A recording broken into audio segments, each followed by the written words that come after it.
Gotta hold it. Yeah, a little bit longer, man. All right, cut.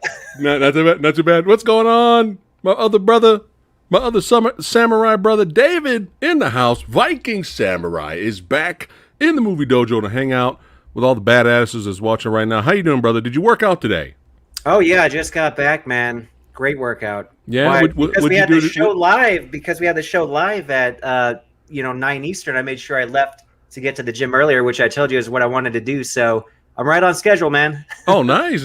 Hey, yeah. Hey, that's it. That's nice. We love it when you're on schedule. But I understand, things happen. You come late sometimes, but you haven't been late so far. We appreciate that.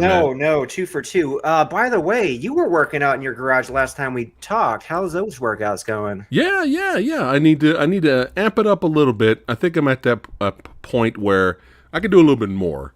Oh, you always got to add a little bit more. Because it's like I get the good.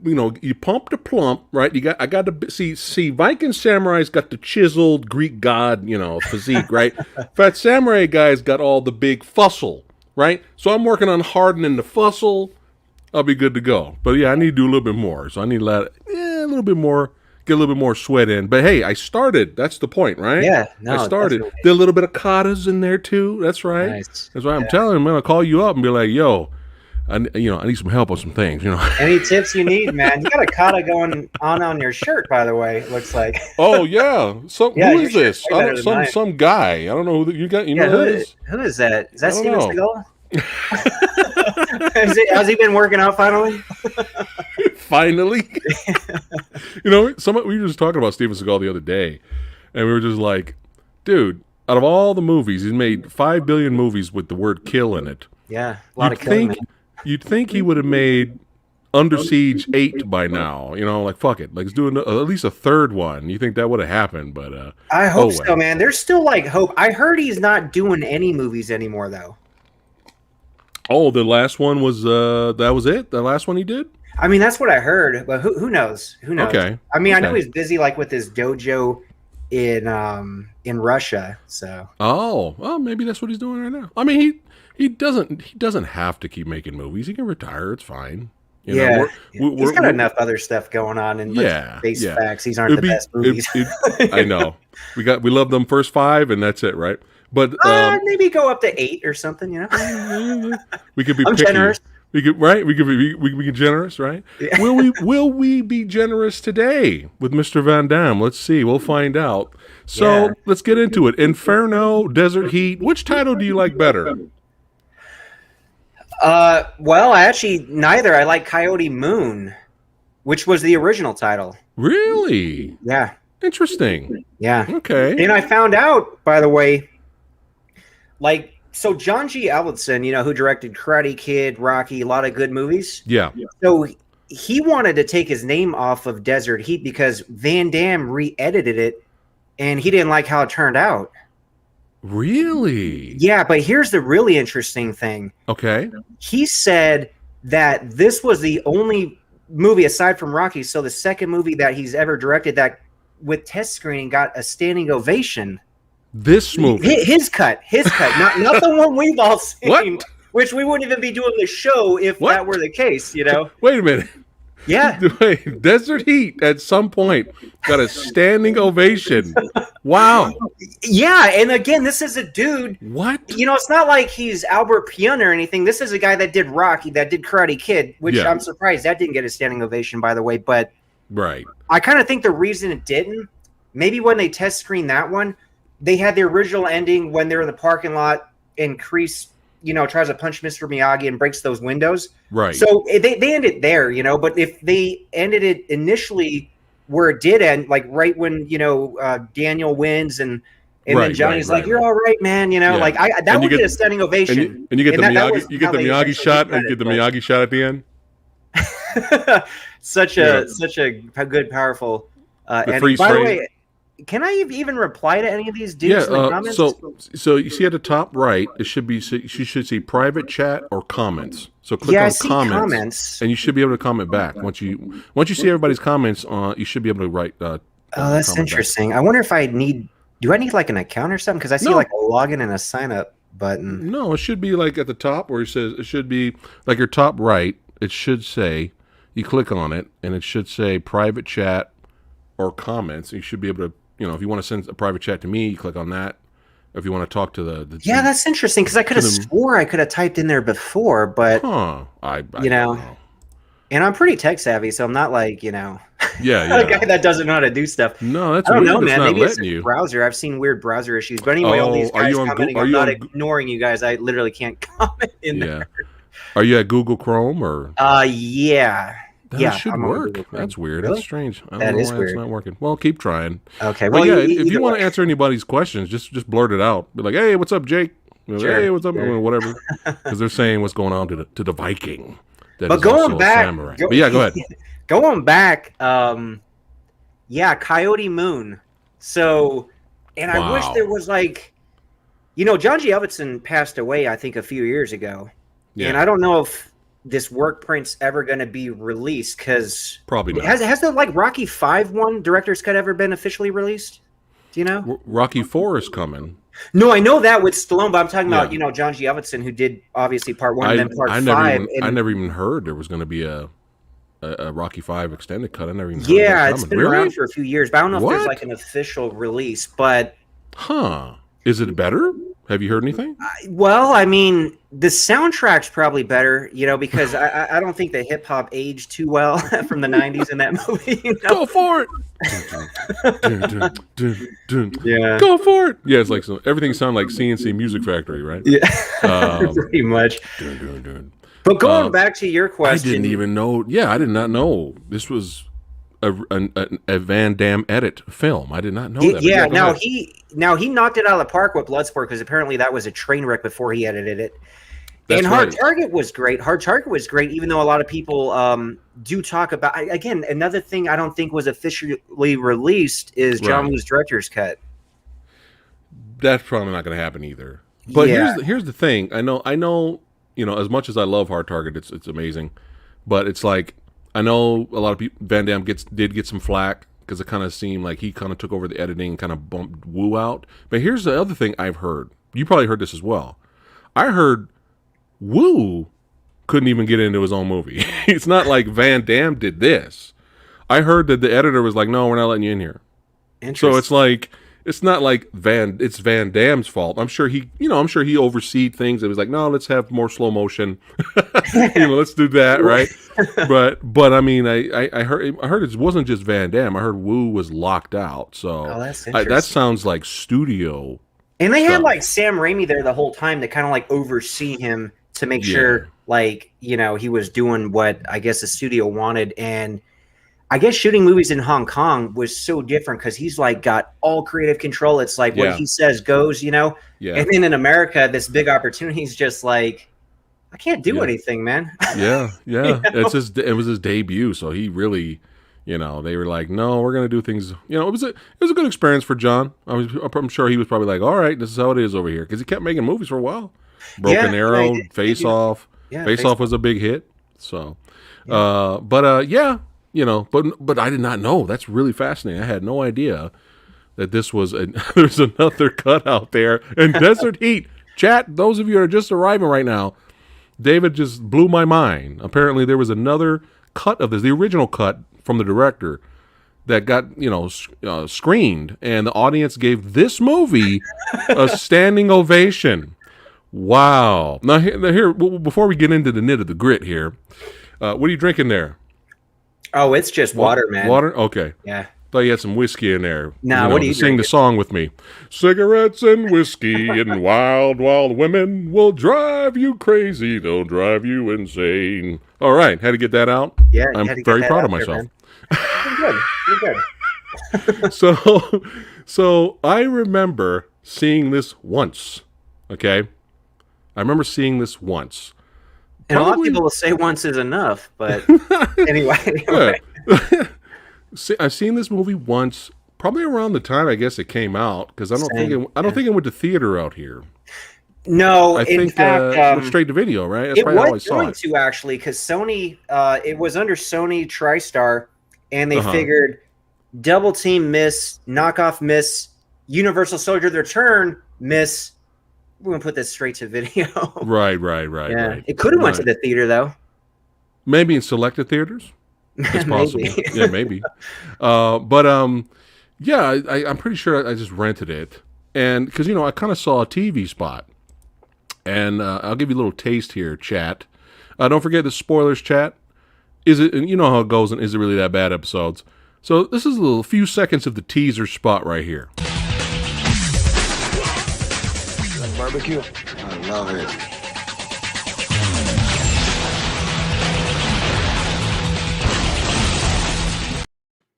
Yeah, so looks pretty action packed, right? Yeah, it does. It does. Right. And of course, when you see the full trailer, there's way more action that they throw in there. So I was like, all right, this looks kind of cool. When I went to go rent it, and then I rented it, and I was like, wow. So that action's really spread out thin. And I was this is how I was at the time, 1999 Samurai. So this was me. I was a little bit more impatient then. I was just like, come on. We were young, man. We were young samurais back then. I was impatient too. I was like, where's the kicking? And to be honest, till this day, I've just rewatched it today. To be honest, I rewatched it yesterday. Since 1999 all the way up to today. That's funny. Literally, the only thing I remembered from Desert Heat was the threesome. Oh, interesting. Yeah, that was a memorable scene. Because it was hilarious. Yeah, because it was hilarious. I'm glad IMDb TV still play that. I didn't know if they were going to edit it or not when I watched it, with all the commercials and stuff. But this scene I remember, I do remember that one, but the one that stuck out to me most was like the F-15 fighter jets. You know how they set those up, like when he's walking down the street and it's behind him, and he's like, like all of a sudden, like, where'd that sound come from? Right. So they set it up at the end when he's fighting that guy, and the guy's literally going to kill him, right?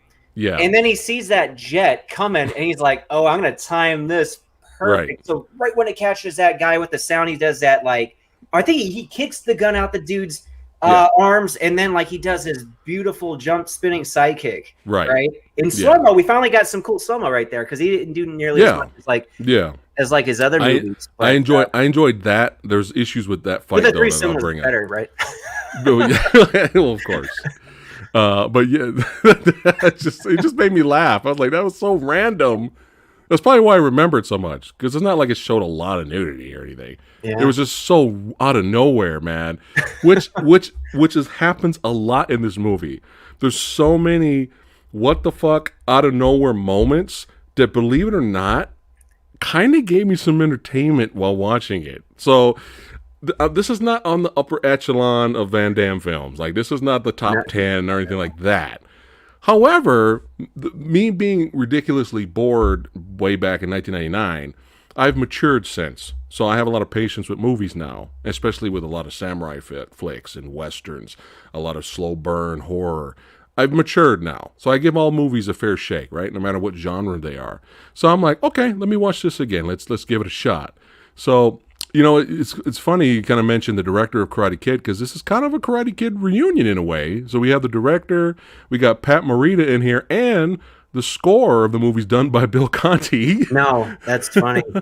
And so I actually really like the score. Yeah. Especially compared to stuff they do these days. But yeah, it fits the film. Yeah. Yeah, I mean, Bill Conti, I don't think that guy's did a horrible soundtrack yet. You know what I mean? He's always fun. That guy's really great and iconic. But yeah, it's like it's kind of a Karate Kid reunion here.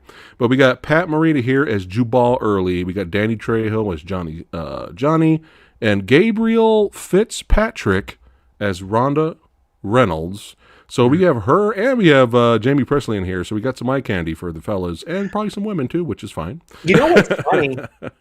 Because she was in Jackie Chan's Mr. Nice Guy. Oh, is she? Gabrielle Fitzpatrick. Yeah, I was like, why does she look so familiar? Interesting. Yeah, you know what's funny? So I made my wife watch this movie with me, and she stayed. And her quote on it kind of summarizes it pretty well. She said, "This movie's just weird." Which it is. Yeah, it is. But mildly entertaining. Yeah. Yeah, pretty much sums it up. Like, my reaction throughout the movie, I'm watching it, and then a scene happens, and I'm like, what the hell is that? That was pretty funny, though. Like, I mean, even Van Damme himself had a few moments of physical comedy that he was doing in here. I was like, whoa, where did this come from? And then Pat Morita did physical comedy right after him. I was like, this movie is bonkers. This movie's it's all weird though, because the subject matter is like a guy who's basically going to commit suicide. Yeah, the beginning's dark. Yeah, like the beginning and the music and the setting and Van Damme's going for that Oscar. I'm like, dude, what is what is going on? So right in the beginning, you got Van Damme, he drives his bike out in the middle of the desert, sits there drinking and pulling a Nicolas Cage from Leaving Las Vegas, right? Yeah.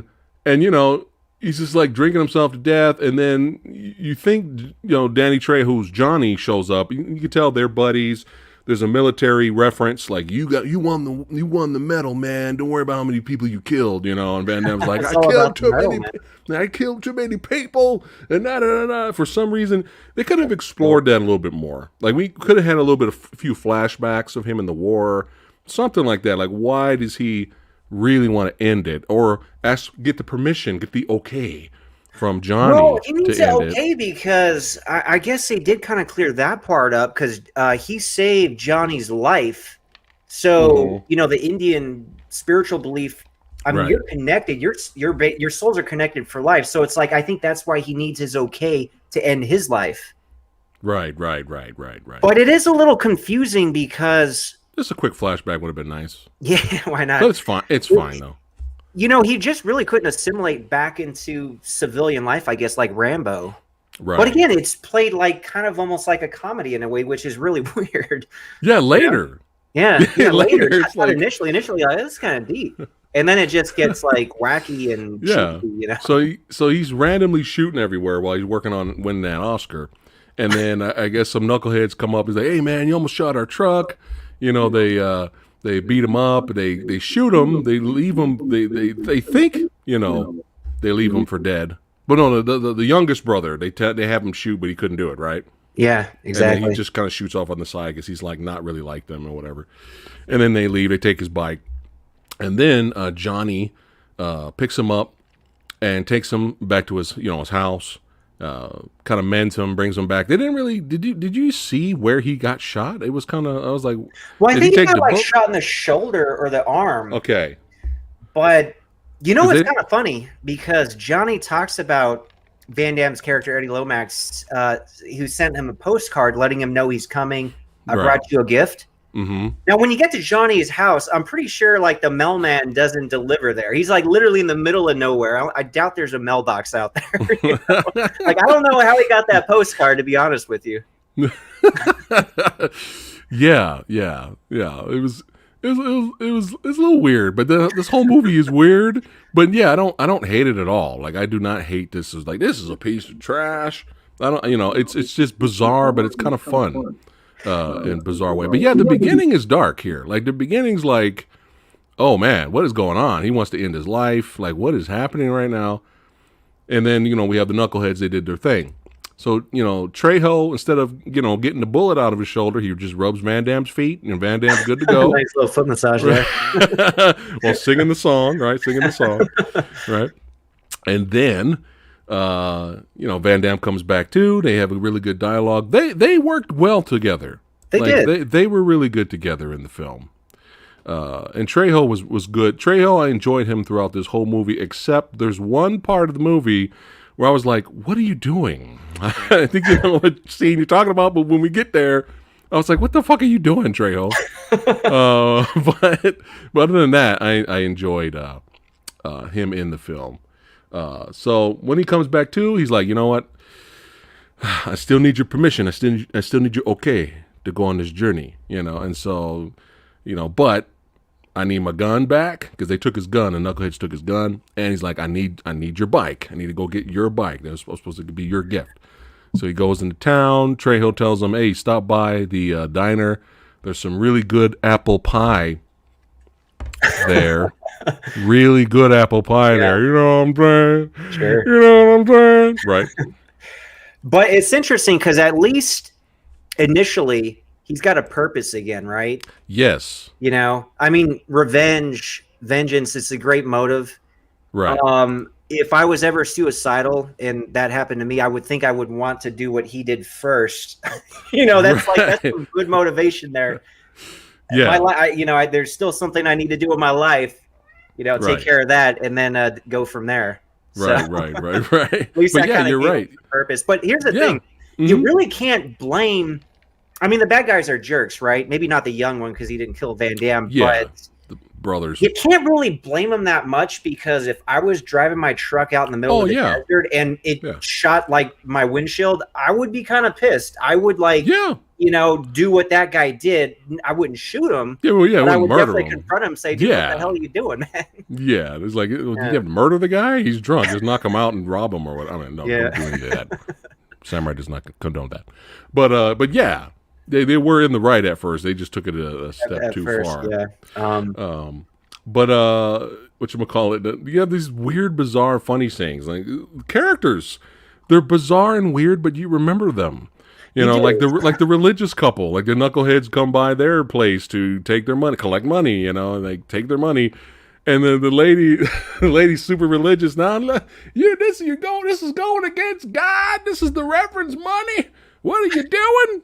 You ain't in church on Sundays. What's going on? Right? Super religious. As soon as they take their money and walk out, she's like drinking. She's all drinking. I was like, that was kind of funny. So we have, that's right, Durant from the Darkman movies. That's right, Dr. Giggles himself. Larry Drake is the villain temporarily, who was the father of the Knuckleheads, and he is doing his little drug dealing aspect. That is that guy, that's right? I knew I recognized him. I knew I recognized him from somewhere. Yeah. And he's doing his thing, doing a little drug dealing in the area. And there's some funny dialogue with him later, which I'll get to. But yeah, let's see here. I'm just trying to catch up here. All right, so he goes to the store. He goes to this store, and this whole kind of town kind of has this shtick of, hey, you come out here, you might see UFOs, right?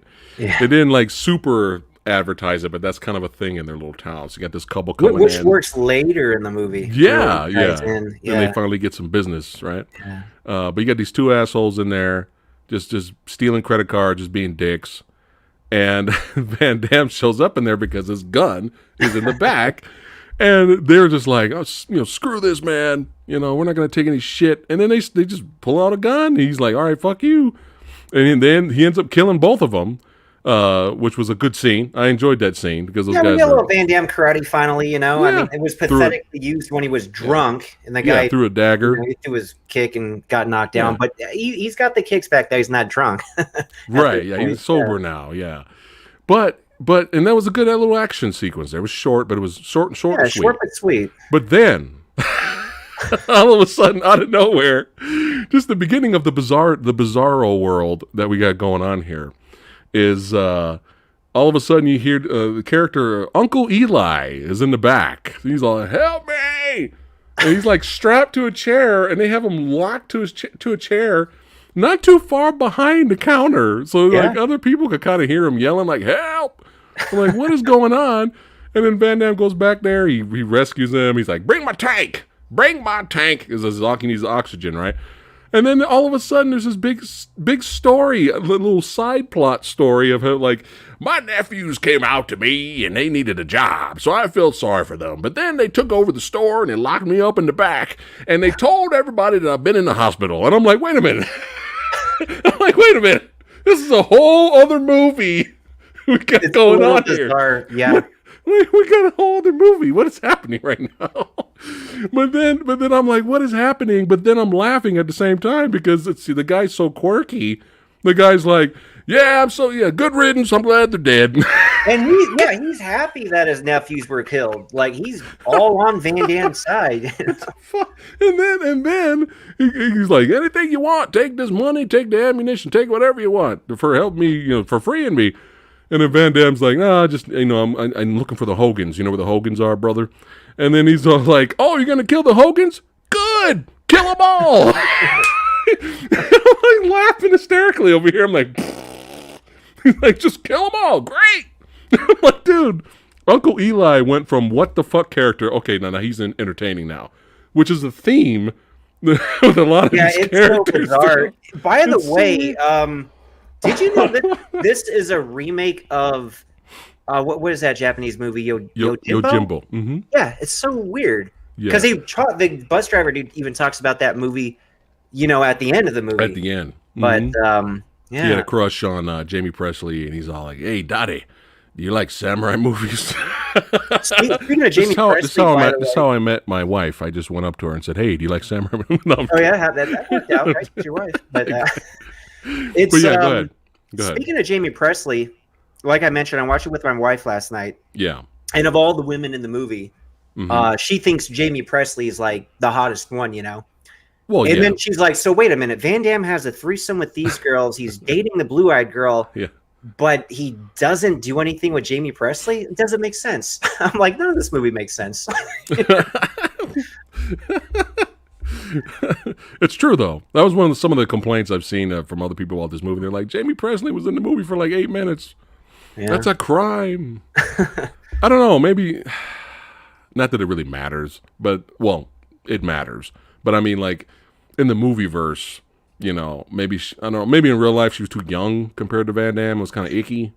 Well, I mean, I don't know. What do you think? You know, they usually do go a lot younger, because Van Damme was like, what, 38 when he shot it? I could see him dating a 22-year-old in a movie. Why not? I guess so. Yeah.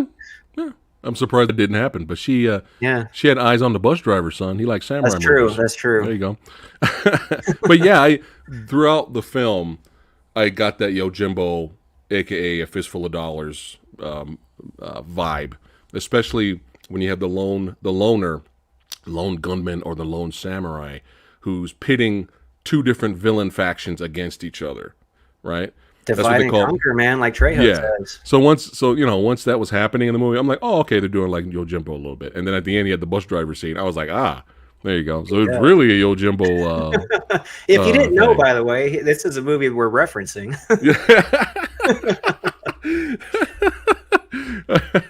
I know. It's like, come on, that's all right. It's kind of funny. That's how they got together. Hey, do you like samurai movies?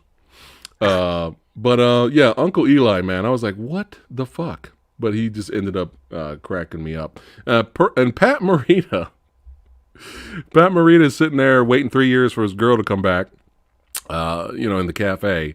But it was just another bizarre but yet hilarious, like, what the fuck is happening? Okay, this is kind of funny moment character. Where Van Damme's like, he just walks into the cafe after he gets done gunning the two knuckleheads down. Uncle Eli's like, hey, don't forget to get rid of these bodies, right? And he goes into the cafe, and then Pat Morita's like, hey, you were sent by my girl, weren't you? And Van Damme turns around, he's like, just looks at him. he's like, I'm a handyman. That's my trade. Waitress, so it's kind of like saying, like, just say yeah, Yeah, because Van Damme's like, yeah. How long was that googly-eyed moment where they met when Van Damme first walked into the cafe? It was pretty long. Like, to me, that was just kind of like almost like a love at first sight type thing. And I didn't really think anything more of it. But my wife's just like, why is he looking at her like such a creep? I'm like, oh, okay, that's a different take on it. But man, they're ready to go right there. Like just naked gun, son. Just grab it, just rip the clothes off right there. They're ready to go. So Pat Morita goes up to him and he's like, I'm a handyman. And Van Damme's like, okay, I didn't ask, but okay, you seem like a nice guy, He's like, whatever you need, I can do. And then Van Damme he didn't say what trade of a handyman he is. He just do anything, man. Yeah, he just do anything. Yeah. And then Van Damme's like, follow me. So Van Damme has Pat Morita follow him to the two dead bodies. Remember, this is the movie that got the standing ovation. He has Pat Morita follow him to the two dead bodies and goes, I need you to clean these up. Right? And then Pat Morita looks down and not like, oh my God, this is a fucking double murder. Holy shit. Like, what the fuck did I walk into? Oh, don't kill me. Right? No. Pat Morita's straight up gangster. He's like, oh, well, I didn't like these motherfuckers anyway. They killed his dog, man. And then he kicked the dead body. And he kicked both dead bodies. He kicked the first one and walked over here. He's like, oh, there's another one. Kicked that guy too. He's like, I'll take care of it. I'm like, dude, what the fuck is happening? And why is this hilarious at the same time? Again, a theme throughout this movie. Oh, man. You think it's more out there than like Double Team and Knockoff, or not necessarily? No, it's close, man. It's not as out there as Knockoff. I mean, Knockoff is probably the lesser of the three. Double Team is pretty out there. Double Team's out there. Double Team has a little bit more satisfying action, though. Yeah. but it's weird. It's just bizarre. It's like, was this meant to be funny or not? I mean, obviously there's some scenes in this movie where it's meant to be funny. And there were scenes that were meant to be funny in Double Team, but weren't, but just cheese fest. But It's you could weird. laugh. You can laugh at how bizarre Double Team is. I mean, the thing is, like, so it's not a comedy, but it kind It's of not? tries to. Well, I mean, I don't think it is. It kind of like, it's one of those movies where, like, it tries to be funny and it Right. almost tries to be a comedy, but it's not really a comedy at all. So it's kind of hard to categorize, Yeah, that's why I'm kind of struggling a little bit here. But again, here's another random scene here. Like Van Damme's walking out a little bit later in the movie, and you got Pat Morita hanging out with Eli. And if you ever wanted to see Mr. Miyagi say, "I bet you he gets a lot of pussy," and Uncle Eli's like, "Yeah." and then I'm my like, what is wife happening? chimes in. My wife chimes in and says, "Is that what old guys talk about?" I said, "I'll let you know when I'm old someday." Is that what old guys talk about? Oh shit! I mean, I guess. That old woman, that religious one. Hey, that old woman was a peeping tom. She wanted some live action porn up front. Well, speaking of that, though, so do you think she just went there specifically to watch and be a peeping tom, or do you think she wanted to knock on Van Damme's door? Oh, she wanted some Van Damage. That's what I was thinking. Because she was doing her hair. Kind of gross, but she was doing it. She was looking at her hair. She was like, "All right, I'm good to go." Honey, take your pill and go to bed. Little drink of the drink. She went over there. She had something in the back, so she probably had food for him or something. Yeah. I don't know, but yeah, she went there. She probably to get some a little bit of guile action there. She wanted a sonic boom. Yeah, but yeah, she saw the little threesome action in there, and she was like having a good time. And again, what the fuck went to hilariosity, because right after that moment, she like opens up the bottle, and once she realized it's a threesome, she grabs a straw, puts a straw in the bottle, and starts sipping. Like, having a good time. I'm like, this movie's so weird, man. But and then there's like a tender moment between her and Van Damme where when he leaves, he sees her like passed out on a mattress outside the window and like puts that blanket over her. Yeah, he's all like, I think he's like, "Here you go, nice lady," or whatever. He covers her, but she never knew he did that. But it's so weird, man. But yet entertaining at the same time. But yeah, Pat Morita and Uncle Eli saying that dialogue, I was like, "Oh my god, this is ridiculously hilarious." Let's see what else we here. Oh, so now Van Damme's up in his game here, finds out where a lot of the knuckleheads are at this kind of like, was it a club / whorehouse? It was kind of hard to tell. Bar? It was kind of hard to tell because I don't know if they like force those girls to dance or if they were like strippers. Right. Tell, Oh, we got soup chat. What's up, Bo? Thanks for the soup chat. What's good, fellas? Did y'all know that Desert Heat got a better audience rating on Rotten Tomatoes than Nowhere to Run? Whoa, I did not know this. Yeah, that is outrageous. Whoa, and Nowhere to Run's solid, man. Remember, I still haven't seen it yet. So I was trying to watch it with you and Tony, but Oh, wait a minute. So I thought Tony obviously never seen Nowhere to Run. You never seen Nowhere to Run? No, I haven't seen it. That's why I wanted to watch it with you guys. Wow. I thought he saw it. He didn't see it either. I'm not sure. I know it's been a while, but I know we were trying to all get together and watch it and then talk about it. I was going to watch it last week. I was going to watch it. I told him I'd watch it with him on the not watch it, but talk about it. Yeah. But, well, we still can now that it hasn't happened yet. Maybe I could sneak it in now. It's just scheduling conflicts, man. We're all over the place here. Yeah, I know how that is. But it's fine. We'll make it happen. We'll try to. If you do it with him or before me, fine. Just do it, and then I'll just watch it on my own, and we could talk about it later. But yeah, wow, this is that higher deserves than Nowhere. to be quite a bit higher. Nowhere to Run does. So if it's higher, then that means technically we could put Nowhere to Run on the next Is It Really That Bad episode. I mean, the score is lower. I mean, if it got that low, I mean, that's crazy. I got to take a look at it. But thanks for the shout out, Bo, and the information. But yeah, where are we at here?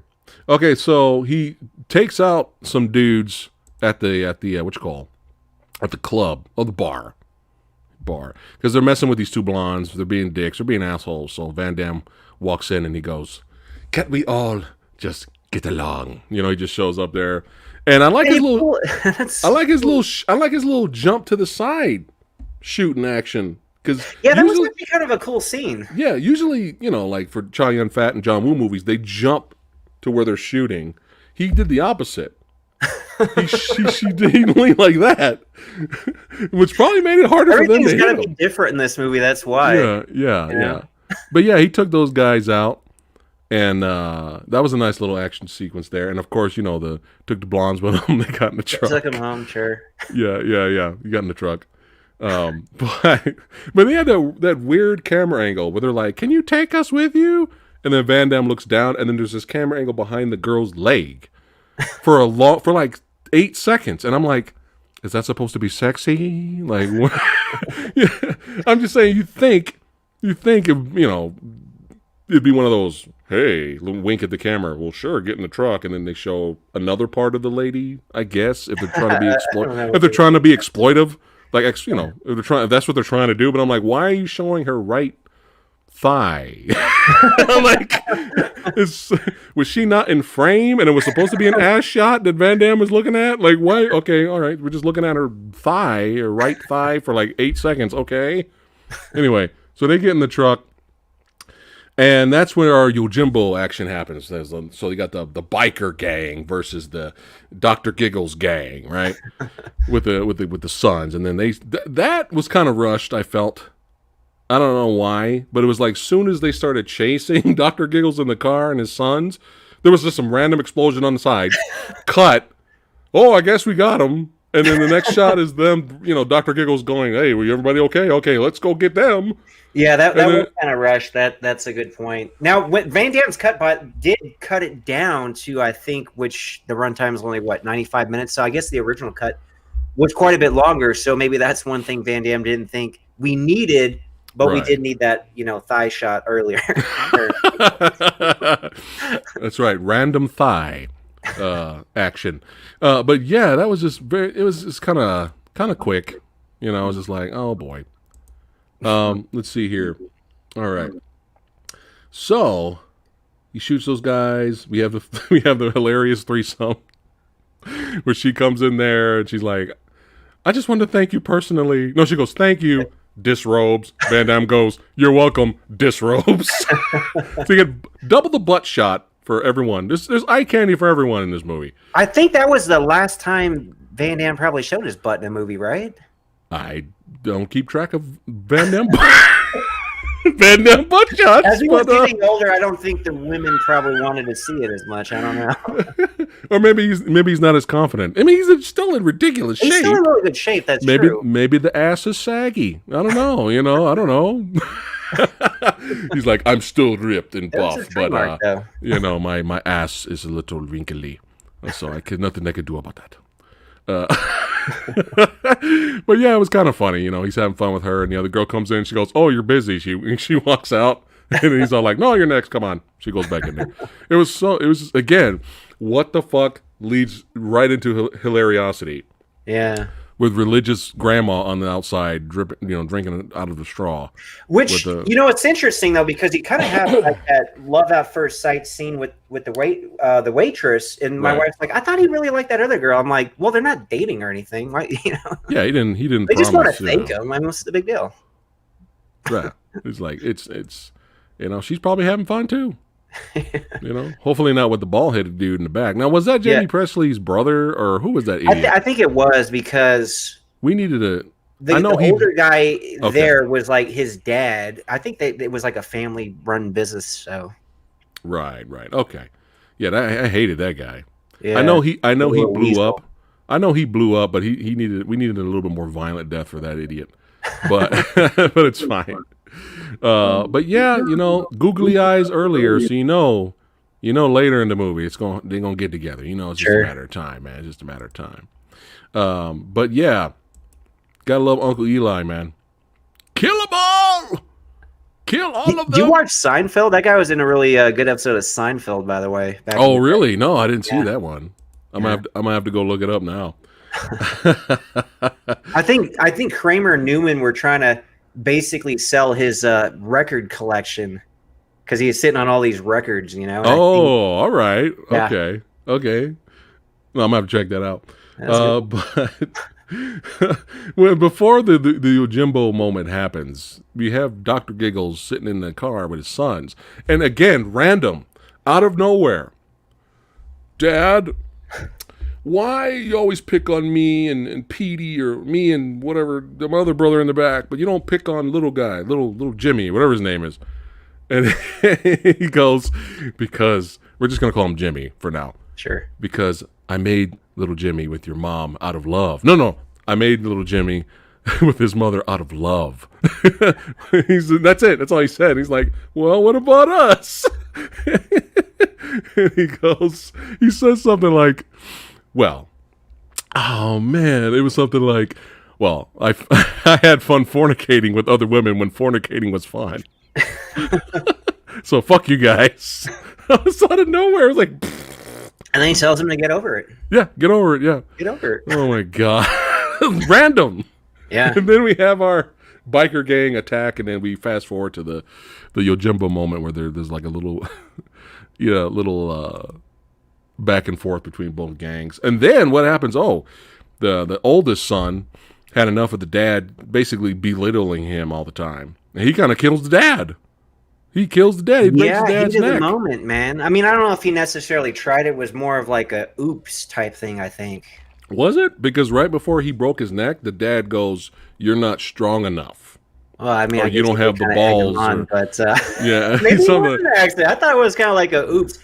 But Trejo returns in that scene. So here's the weird thing, and the confusing thing. Because I guess at the beginning he was like a hallucination, right? So when the three brothers came there, like he wasn't even around, even though Van Damme was having a conversation. He was in Van Damme's head. Yeah. Yeah, but then it seems like he's a real guy when he takes Van Damme to his house that I don't think he ever got the postcard at that I mentioned. Right. But then again, he seems like a real guy on this scene because he gets captured and Van Damme has to rescue him. But apparently he's not really a real guy, at least in the Coyote Moon cut. He's more of like a guardian angel type figure, like a spiritual thing. So he's not really a real guy, even though it seems like he is. So that's what's really confusing about the movie. But he gets captured unless they. That's what I'm saying. So maybe they reshot in that this scene. Cut, he kind of is a real guy. Oh my goodness. Yeah, because even later, because he does die. So later, like when the waitress goes to his house when Van Damme's over there, he is. Yeah, I guess that she confirms that he's a real dude. But apparently, she was supposed to say, when Van Damme says Johnny's dead, she was supposed to say that's impossible. He died 10 years ago. So that would have been in the Coyote Moon cut. But because Van Damme reshuffled and edited things, it's just kind of confusing. Because, wow, that makes a lot more sense there. So thank you for clarifying that, because while watching the movie, I was thinking, it kind of would have been cool if he's in his head. That's what John Avildsen thought. That's why he wanted his name off the movie after Van Damme, changed it. But okay, wow, that's hilarious. Standing ovation, man. Wow. But here we can talk about that scene. I was like, what the fuck are you doing? Danny Trejo's character, Johnny. So basically, got both gangs pitted against each other, and they got the whole war going, Yojimbo style, right? And then, Trejo appears behind them, and then they have this dialogue. He's like, "Hey man, fuck this. Go back to the blue-eyed girl, have some kids, man." And he's all like, "No, it's not for me. I'm on a mission. Blah blah blah. Blah. I'm on a mission from God." Right? Then he's like, "Do you like barbecue?" He's like, "Yeah." So he starts shooting and explosions and distractions and all that. But here's the thing, though, is that he it seems at the moment, going with the Van Damme cut, not the other cut, it seems like Van Damme kind of had a plan already. Because he's like, look, this is what I want you to do. I want you to go over here, cause this distraction, do that, and then while they're distracted, then you get the fuck out of there, and then I'm going to come around and do my thing. It seemed like he already had a plan. Yeah. So it made absolutely no sense for Danny Trejo to knock Van Damme out And for a second, I was like, "Oh, is this a twist? Is he actually one of the part of the biker gang, or is he one of the Hogan gang or something?" I was like, "Is this a twist here?" Like, no, he just knocks him out, and he just goes, and then he becomes the hero. He starts swinging down like Chuck Norris and in the Delta Force, swinging down while blasting, Uzi blasting, and then he just gets captured right after that. Oh, okay, because I thought it was going to be so. Is that his way of trying to like protect Van Damme, thinking Van Damme would be unconscious the whole time? Well, no, that wouldn't make sense because then the Hogans know the Van Damme character is after them, so they would have to look for that. Yeah, again, that's why it's. Yeah, I was like, "What are you doing?" It's like It was like Van Damme kind of had a plan. They probably could have worked out. It sounded like a good plan. Yeah, and then they hang him, and then the noose comes loose. And then he falls down. You idiots can't do anything right. And then they end up shooting him. This movie's so bizarre, man. And then Van Damme comes down there, shoots a whole bunch of dudes, kicks a guy off his motorcycle. I enjoyed that. I like that. Nothing like the kicking hard target when he kicked the dude off his motorcycle. That was way cooler. Way cooler. That's hard target. This was a watered down version of that. This was a straight to video version of that. It's so weird, man. It's like, what? Why did they do that? Like, what is the point of that? Oh, man. Oh, boy. But let's see here. Where are we at now? Okay, so he's dead. And blonde-eyed girl comes up, and she's all like, he's my friend, blah, blah, blah, let's work together. They make out a little bit. And, that's how you celebrate your friend's death, right? And make out with a hot chick, right? Appeases the senses. Right? Then he goes back to Uncle Eli. Take all the ammunition and shit you need and kill them all and let God sort them out. And that happens. And then we kind of have our finale. So, backtracking earlier when the oldest son is beating up Dr. Giggles. And they're arguing and, fighting. And no, after he kills them, and then the sons are all fighting each other, the youngest and the oldest. And then it cuts to, again, bizarre. It cuts to the leader of the biker gang going, "Ooh, I'm glad I ran away from home when I was young." Oh, my God. Oh. Yeah, he doesn't need that family drama in his life. Yeah. So then we have our finale, right? We have the biker gang teaming up with what's left of the Hogan gang. And it was nice to see the little B characters fighting back. Usually a lot of times with Westerns and samurai films, they're so scared of the bandits or the evil samurai that they'll let the hero do it, and they won't even thank the hero, and he'll walk away in the sunset limping. A lot of times that happens, or the hero will finally convince them, and then they'll help the hero fight Rally back. behind them, sure. Yeah, kind of like Magnificent Seven, like the people there, and Seven Samurai, same thing. They're the villagers were hesitant at first, and at the end they're like, "Fuck it, we're gonna fight back." So they kind of fight back. So you got Pat Morita doing his thing, and Eli, and the owner of the club sliced some dude all the way down, came out of nowhere. Yeah, I was like, "What the hell?" Yeah. And the religious lady who had snakes, she like threw a snake on the leader of the biker gang, and it was nice that they were trying to fight back in the movie. Unfortunately, I don't know, man. Like I feel the whole action finale sequences could have been a lot better. I mean, who knows? Maybe they ran out of budget. Who knows? But it seemed so fast and it was over. Like, it's like, come on, let's take some time here. Let's wrap up the body count. Let's have Van Damme guns a-blazing on a whole bunch of dudes. A little bit more action, right? His fight against the last guy was pretty good. And like I said, they set it up with the F-15s, coming from behind the guy. But the thing is, like, Van Damme was getting his butt kicked by that guy when Van Damme was sober at this point. The guy was still beating up Van Damme. The thing that didn't make sense, like, so he's got this machine gun with him as he's kicking Van Damme's ass. He could have just easily killed Van Damme. That was my problem with the fight. Like, he's holding the Uzi the whole time. Yeah. Like, dude, just shoot him. But then Van Damme ends up getting the Uzi, and then he feels like a Rambo 2 where he just kind of unloads the clip. It's like, dude, you could have just killed this guy. All these other guys are dead. Yeah. Why not just kill this guy instead of giving him an opportunity to which he, reloaded the Uzi and tried to kill Van Damme again. Right. And then the blue-eyed girl, basically was going to sacrifice her life and save Van Damme. Yeah. Yeah. And then he said he loves her. Yeah, and they had kids, and that's it. Yeah, No so he's no got a desert reason heat to live. too. But no, it's funny because again, so my wife chimes in. She's like, they don't even know each other. I'm like, they got an hour and a half. The movie's an hour and a half. Like, he waited till the end of the movie before he said, I love you. And she did basically save his life. So, you know. And she lives in an area where it fucking sucks. So it's kind of like, what are my options around here? Uncle Eli? Yeah, there's pretty slim pickings too. So you get this Van Damme walks in. Take me. Yeah. Take me. I mean, come on. It's not, come on. Look at the area she's in. Come on. But yeah, I mean, I did enjoy, I mean, some of the action was okay, but I liked how he rigged some bombs, but it would have been cool to see more of that. Right? Sure. Just a little bit, use his military background. And he had tons of arsenal. Eli had everything for him. It would have been cool to kind of pull a little John Rambo here. Run around, be stealthy, kill some more dudes. You know, like a little bit more. I mean, the action's fine.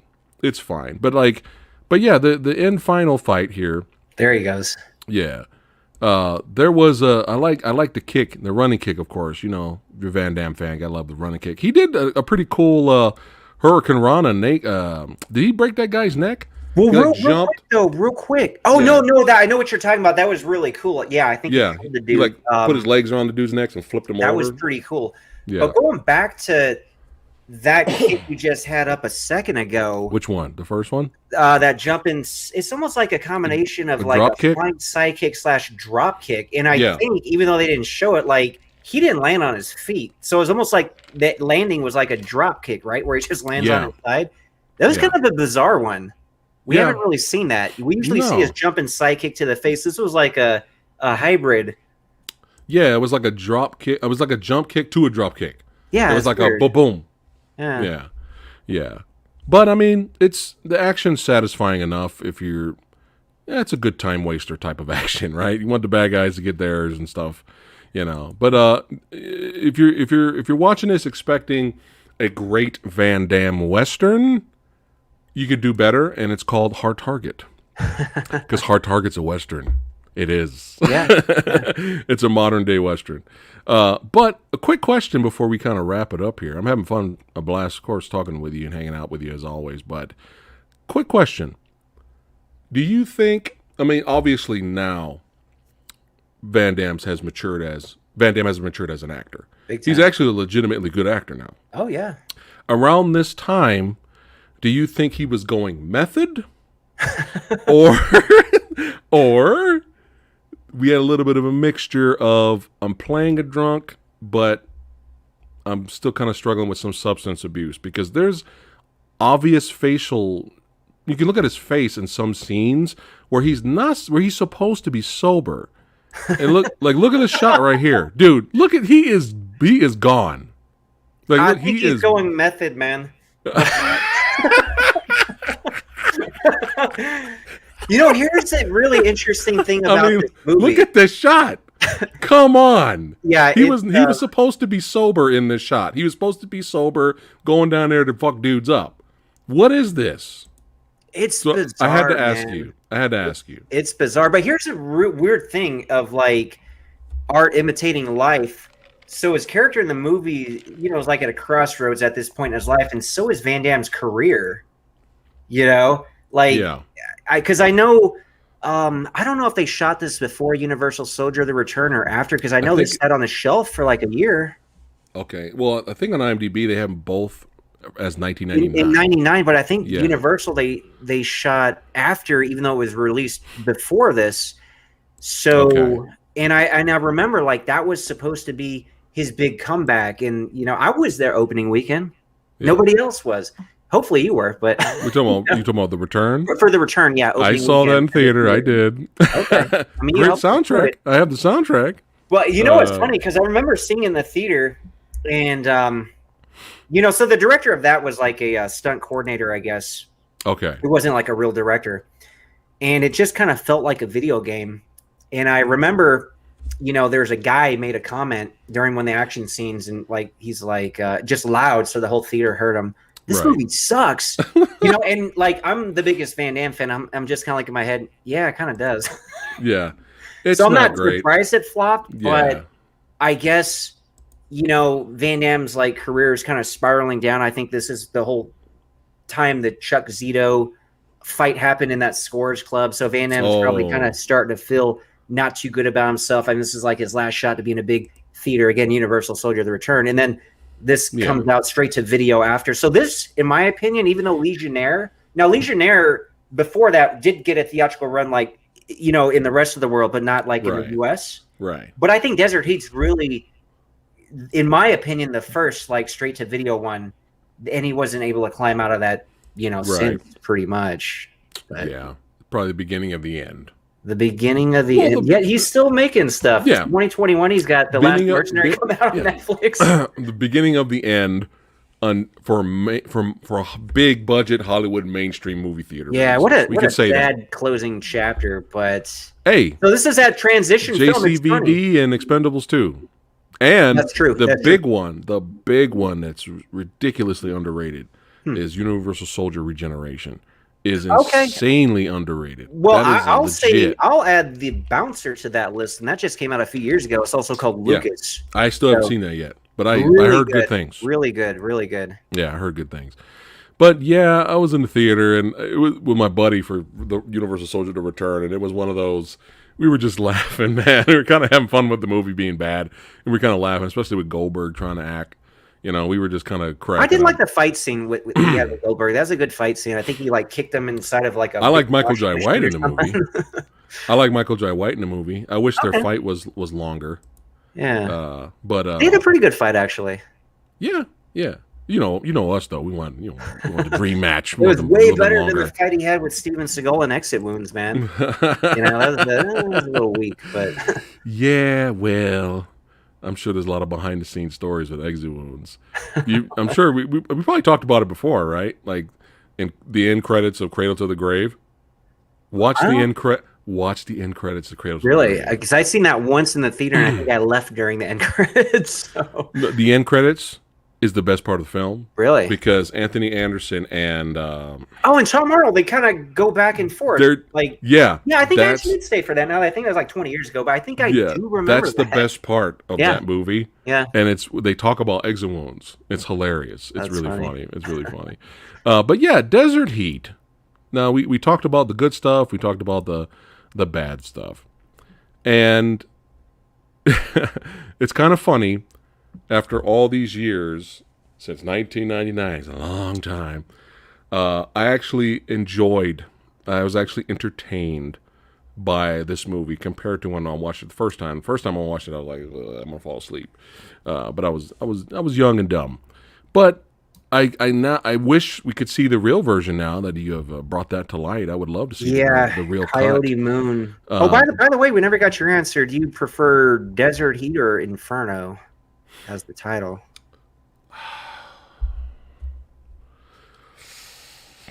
Inferno's a cooler title, but the movie doesn't have that type of action to warrant a title like that. That's true. So I think Desert Heat's fine. It's I was entertained. It's so fucking weird, man. This is a bizarre movie, but I was entertained by it. It's not great.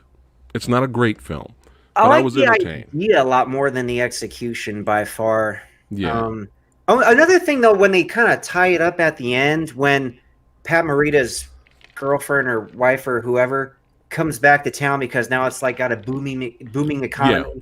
Right. They basically say all these people who got killed were abducted by aliens. So now you get all these tourists come there. But yeah. So like she just comes back after years, and then all of a sudden they're gonna have a baby together, and he's like, what, 75? Yeah, it was adding to the weirdness. Of the movie. And the weirdness continues when this. I had to roll my eyes, man. Like I said, I was entertained by the film and it being bizarre, but this I had to roll my eyes at the very last shot where they're riding away. You know, he's got her on his bike and Van Damme and her riding away, and he turns and he sees Danny Trejo riding the bike that he was supposed to give him. Now, if they went with the original idea that he sees him in his head, yeah, that actually would have been a really nice send off. That probably may have been the scene where the audience gave the standing ovation, right? But what was so fucking dumb, even though I said this movie's entertaining, what was so dumb was that Van Damme turns, he sees Danny Trejo writing, hey, hey, right? And then all of a sudden, the girl goes, oh, there he is. And then Van Damme goes, you see him too, don't you? I do. I was like, that's so bad. That was really cheesy, man. Even if they went with the Van Damme cut, he should have just seen him. Right? Like, even if it's still the Van Damme cut, he could have saw him and been like, yeah, I have great memories of my buddy. Not her. Why the fuck is she seeing him? It's so dumb. Well, I mean, so he did save her from like a rattlesnake bite when she was 10. But yeah, it's a little weird. I'll say this. Still. So when I first seen it, when it came out on video, late 90s, really disappointed, but I wasn't fair towards it because I still at that time give me more of what I want, like Death Warrant, Double Impact, Hard Target. Let's get some cool ass slow-mos, cool ass action. But this was just such a bizarre movie. Yeah. So big thumbs down for me. But then 20 years later, after seeing the garbage he's come out with, excluding the movies we mentioned, but like Derailed. Derailed can go fuck itself. Yeah, you're just. I'm just like, Desert Heat's not that bad. No, all things considered, after what he came out with 20 years, since it's not that bad. Oh man, but Derailed. I hate Derail. I hate. Oh yeah. There's no point of doing it really that bad. This movie, a movie like that, it's just bad. Yeah, this movie is just like you said earlier, bizarrely entertaining. It's weird, but you can laugh at it because it's so weird. But you can get some entertainment out of it. I'd rather have a movie be weird but yet entertaining than be boring as all hell, or just horrible and there's like no redeeming value anywhere, action, anything. So I'm gonna have to give it a pass. But do you give it a pass? Is it really as bad? Is it really as bad as the Rotten Tomatoes score? Is it really as low? No, I give it a pass. It's not as bad. 0%. Guys gave it. Yeah, 0% critics. Like, really? Have you seen Ballistic? 0% critics and like I think it was 35% audience. So I'm gonna give it a pass. I'm gonna give it a pass. All the guys, by the way, should upvote it. Let's try to get it in the 40s, guys. Yeah, Now, if you were going to rate it, be honest, under the Rotten Tomatoes rating, where would you rate it? Well, when you say under the Rotten Tomatoes rating, like, am I supposed to be harder on the movie? Because I know they give a lot of movies really low scores. Well, no, if you're giving it a pass, it's supposed to be higher. Yeah. 60% is certified fresh. You may not like it as much as 60, but maybe 50, 45. I would give it 50, 55. Yeah. Like, it's like 50. on the better end of Van Damme movies. Yeah. 50% like down here, but this is like at least on the better end, not the cream of the crop. No, but 50%. It'll pass as yeah. Now high 40s.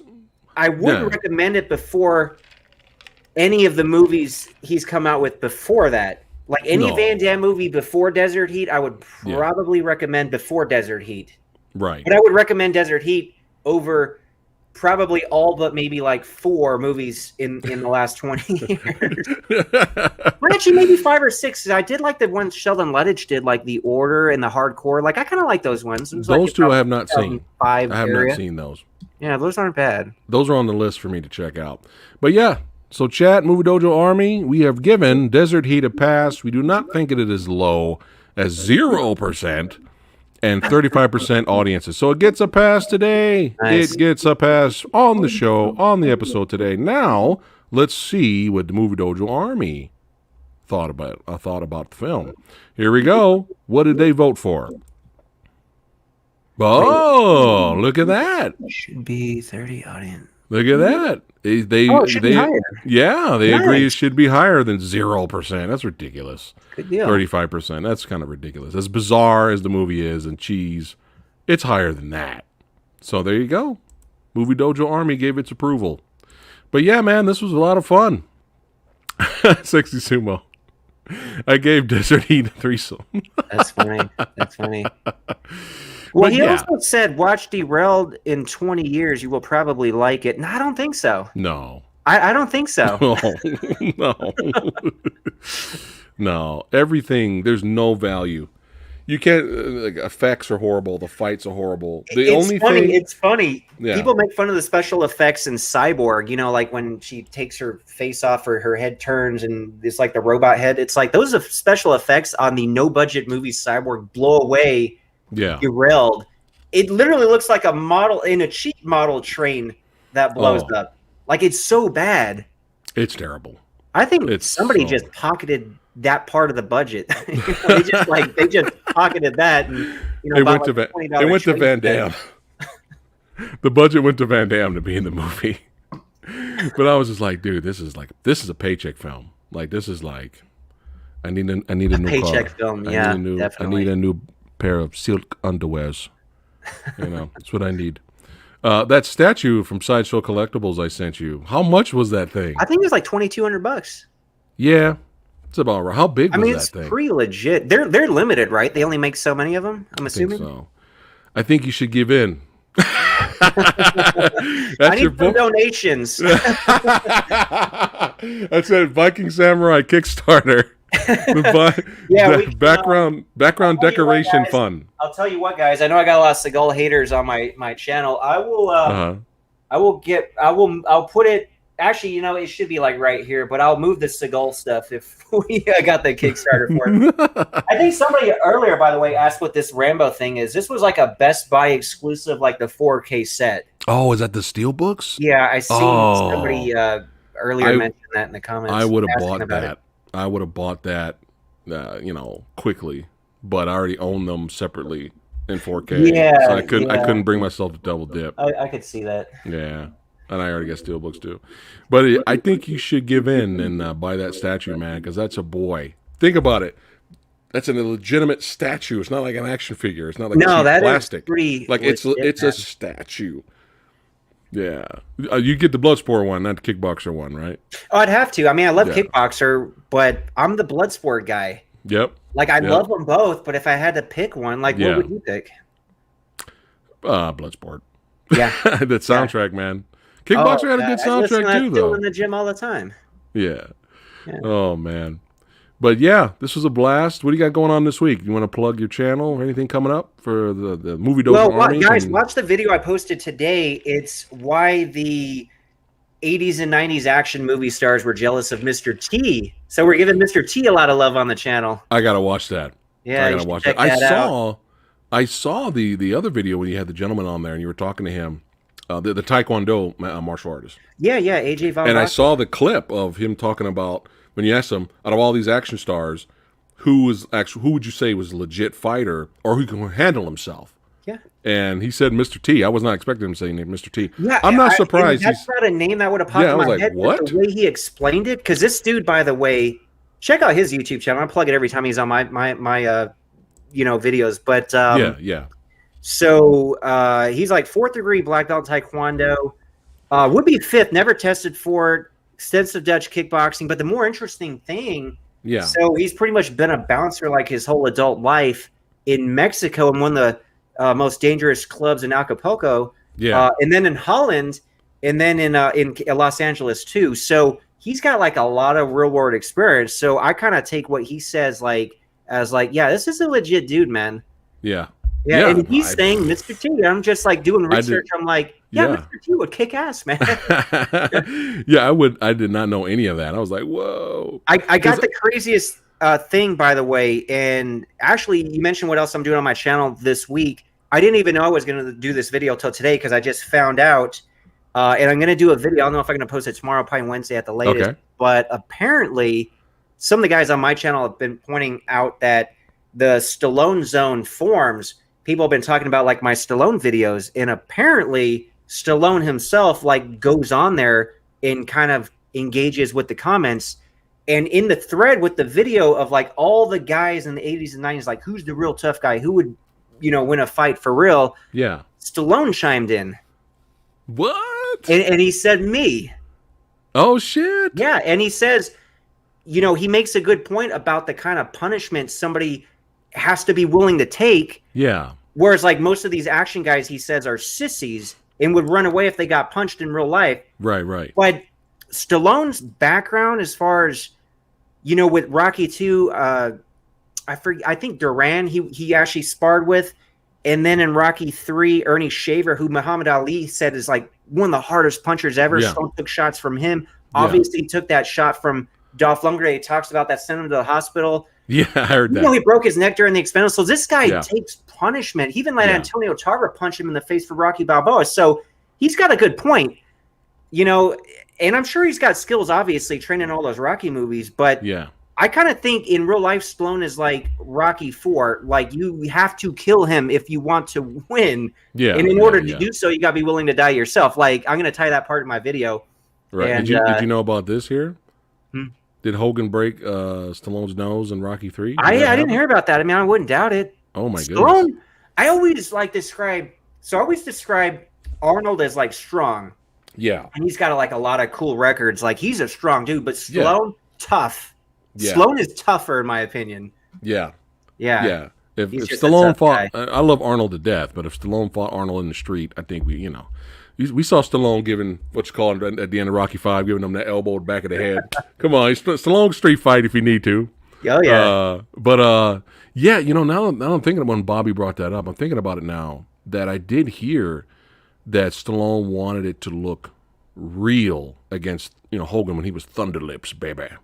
The ultimate male versus the ultimate meatball.